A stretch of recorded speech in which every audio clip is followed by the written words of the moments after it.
wowe nkurikira. Ngaya amasomo kurebera kuri Kristo kuri wa gatandatu tariki 30 Gicurasi 2020. Isomo rya mbere ryo mu gitabo cy'ibyakozwe n'intumwa mutwe wa 28 murongo wa 16 kugeza kwa 20 n'umurongo wa 23 kugeza kwa 24 umurongo wa 28 kugeza kwa 31. Zaburi ni ya 10. Ivanjili yanditswe na Yohana mutwe wa 21 murongo wa 20 kugeza kwa 25. Nyagasani Yesu nabane namwe. Amagambo mu Ivanjili ntagatifu uko yanditswe na Yohani. Muri icyo gihe Yesu wazutse yaramaze kubwira Petero iby'urupfu rwe ruzatuma ahesha se ikuzo. Petero ahindukiye abona wa mwigishwa Yesu yakundaga aje abakurikiye, anawegamiraga Yesu bari ku meza, akamubaza ati, Nyagasani, ninde ugiye kukugambanira? Petero amaze kumubona abwira Yesu ati, Nyagasani, naho se uyu we bite? Yesu aramubwira ati, niba nshaka ko akomeza kubaho kugera igihe nzazira, bigutwaye iki? Wowe nkurikira. Kuva ubwo iryo jambo rikwira mu bavandimwe ko uwo mwigishwa atazapfa.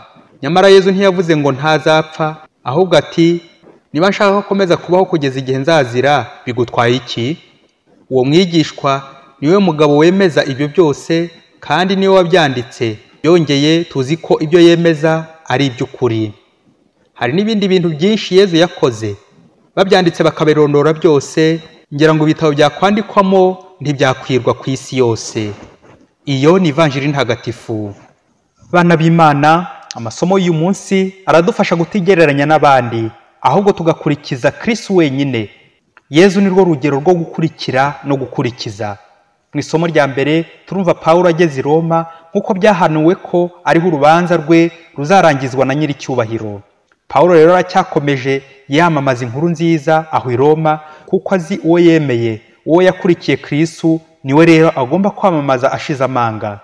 Mu Ivanjili, nyuma y'uko Yesu ashinze Petero ubutumwa bwo kuragira intama ze, akamushinga ikenurabushyo rya Kiliziya itunganye ariko irimo abanyabyaha, Petero rero akuba umuntu kamuzamutsemo, atangiye kureba ku ruhande, atangiye kurebera ku bandi, kandi ari Kristo umuhamagaye. Ngira irya kosa ryo kwibaza ku bandi no kubacira imanza. Ubwo Petero arabonye Yohani nawe akurikiye Yesu, ati, Nyagasani, naho se uyu we bite? Ariko Yesu nk'umubyeyi utuzi twese abana be, azi imitima yacu twese, azi neza intumwa ze, azi abamukurikira uko bateye, nuko akebura Petero amusaba ko atarebera ku bandi, mbese akamenya ibye gusa. Ati, wowe nkurikira. Bavandimwe, abantu twese uko turi ku isi dufite umuhamagaro rusange w'ubutagatifu. Twaremewe kuzajya mu ijuru, bityo tukarikorera twigana Imana, kuko Yesu abidushishikariza mu Ivanjili ya Matayo umutwe wa 5 murongo wa 48 ati, muzabe intungane kuko so mu ijuru ari intungane. Ariko nanone ku nshuro ya kabiri buri wese agira umuhamagaro w'umwihariko nk'inzira cyangwa uburyo bwo kuzamugeza kuri bwa butungane. By'umwihariko mu masakamento 7 ya Kiliziya turazirikanamo 2 aduha ubutumwa muri Kiliziya: ugushyingirwa n'ubusaseridoti. Hari abantu Yesu yahamagariye gushinga urugo, bityo ingo zabo urugo igicumbi cy'ubuzima, izo ngo zikababera uburyo bwiza bwo kwitagatifuza. Hari n'abandi biha Imana bakabaho badashaka kugira ngo bigukire Imana yonyine, ubwo iyo nayo ikababera inzira yo kwitagatifuza aho kuzagera kuri wa muhamagaro rusange.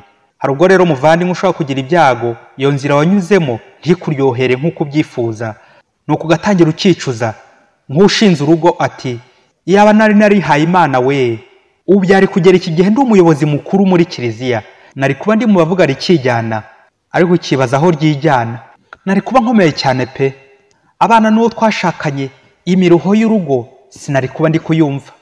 Nuko uwihaye Imana wabihiwe ati, iyaba narashatse nkubaka urugo, nari kuba ndi kwigenga ntawe untegeka, nkajya iyo nshatse, ngakora icyo nshatse, ngakunda uwo nshatse, ngabaho uko nshatse. Ye baba we, iyo umuntu yabihiwe mu muhamagaro we, atangira kwitakana abandi, atangira kubeshya no kuregana, atangira kwivovota no kwigereranya n'abandi, akifuza ibitakimushobokeye, akifuza gusubiza iminsi inyuma, akifuza kongera kuba umwana ngo noneho azongere guhitamo neza n'aba mukuru. Muvandimwe, komeza inzira watangiye, wicika intege.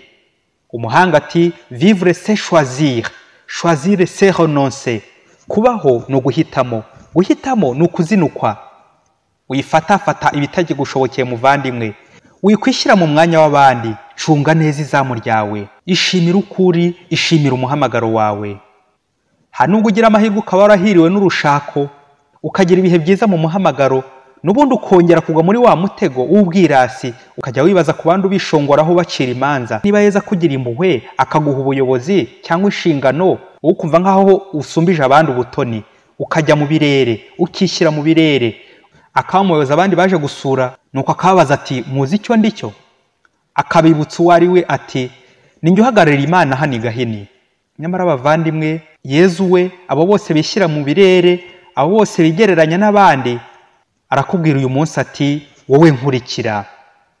Wishaka kugira undi ureberaho, wishaka kwigeranya n'abandi, cyangwa wumve ko abandi bose bamera nkawe, bakora nkawe, bagenda nkawe, bumve ibintu kimwe nawe.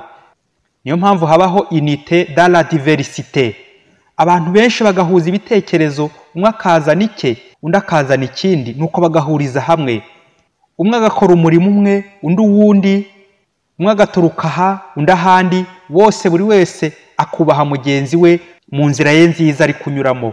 Ukubaha umurimo w'abandi, ukubaha ibyiza by'abandi, kuko twese turi kugana Imana.